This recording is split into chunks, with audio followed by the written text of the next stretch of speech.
Vidcast is what I call like video voicemail, quick messages, kind of find your own use for this little instant recorder thing. It allows you to record short videos and share them with others. So we've used it in our environment for user training. When we do onboarding, you come into our business, you get the welcome to NSI, here's everyone, here's all our software, blah, blah, blah. We said that didn't work. So we've been in business a while, we've changed this a lot. We keep tweaking it, keep tweaking it. What we found is a lot of our employees feel like we get the water hose effect at the beginning. You're hit with that fire hose. I met everybody, I learned everything, and I forgot 90% of it. So having these videos that we could reference at the beginning and then send them back to that were easily updatable, easily consumed. About TikTok size is what we tend to make them. I say TikTok, because everybody knows what a TikTok is. About 3-minute video, seems they could consume it. We cover everything from how to get your device set up, to how to log in to the ticketing system. And we've been able to do that through Vidcast and provide that to our users. We could just as well provide some of those quick updates you'll see in, to our customers. It can be shared on different platforms. So Vidcast is just another option that comes with the Webex Suite. How many people have opened a tax case? Not my favorite thing. That's where I got a lot of that on-hold music experience from. Lots of late nights listening to that. TACBot's a little bit of info I'm just going to share with you. It has little connection to WebEx, but it's more of a value nugget here. So there's a code, another 4-minute video if you guys want. Tells you how to get it set up and everything to do with it. So TACBot allows you to manage your cases. So with TACBot, I wanted to look into a case, and I ask it for my open cases. And in my open cases, it gave me back this is the case I have open. Yeah, right here. I start that.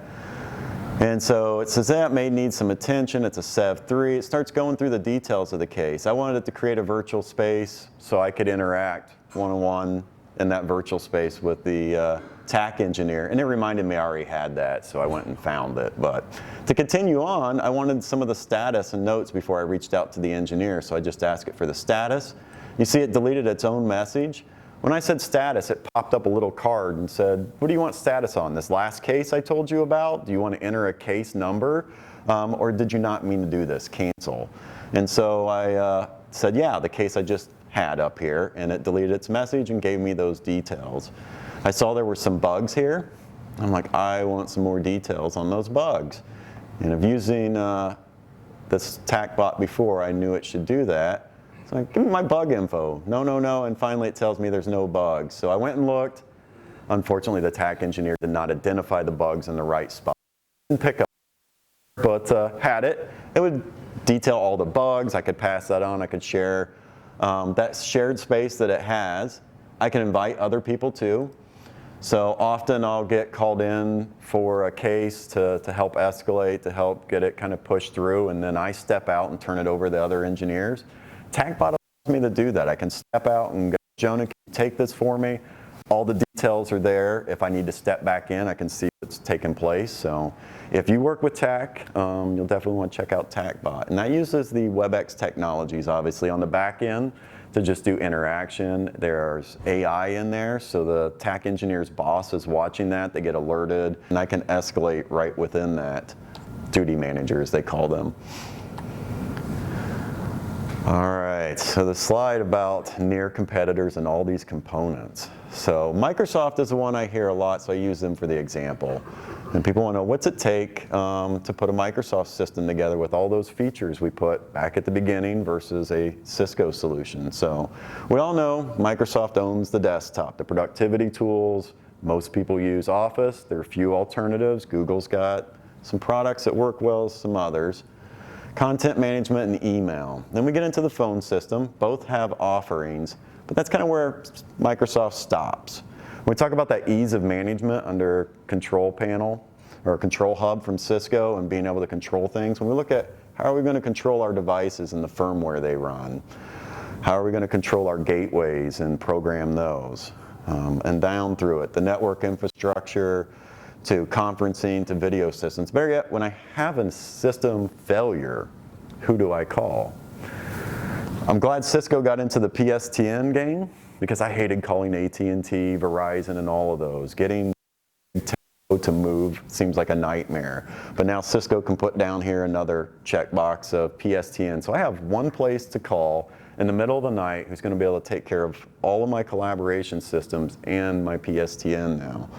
So it makes a pretty powerful message there from one vendor. And then COVID hit. Some of you may have seen this slide deck before. This is the NSA's assessment of the security of the different ones as they looked at what was acceptable for their own use. And of course, privacy, encryption, all that's important. So they laid out this little chart. You can see there that Cisco is the only one with all of them. Secure end-to-end. Privacy is important as we look at things like the free trials and different offerings from different companies. If you're not paying for it, a lot of the cases, you're the product. And then one last, the near future. So a lot of the Cisco stuff was platform. It's built from one to the other. Their experience with on-premise, the acquisition of BroadWorks, the experience with the Contact Center Express, Contact Center Enterprise, they've continually built a platform through all these years to put it together. And this kind of shows what's next, and not just next, but near next. There's no replacement for in-person interaction, but we can feel like we're together, interacting with the same objects while being thousands of miles apart. Introducing Webex Hologram, the industry's first real-time holographic collaboration solution. This is a holographic meeting. It's a shared, intuitive interaction, allowing remote participants to experience the same immersive event. It's a transformative technology for designers, engineers, technicians, innovators, and more. This isn't some faraway vision for the future. It's available to a limited set of customers right now. The expectation of hybrid work has been elevated.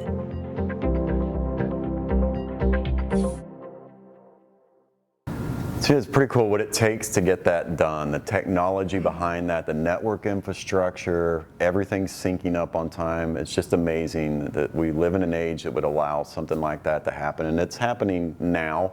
I know a few years ago I got excited about the Oculus Quest and wanted to play VR, and I thought I was going into this great VR world. Didn't quite live up to it. So to see Cisco's got something they're trying today that kind of meets that expectation, and that it's at customer sites and will soon be available. I know when video conferencing came out, again, big investment, T1 lines, ISDN, all this stuff was very expensive to do and start. As time passed, we can now, again, do it with a click of a button, and I really appreciate that Cisco's innovating like that and bringing stuff together. So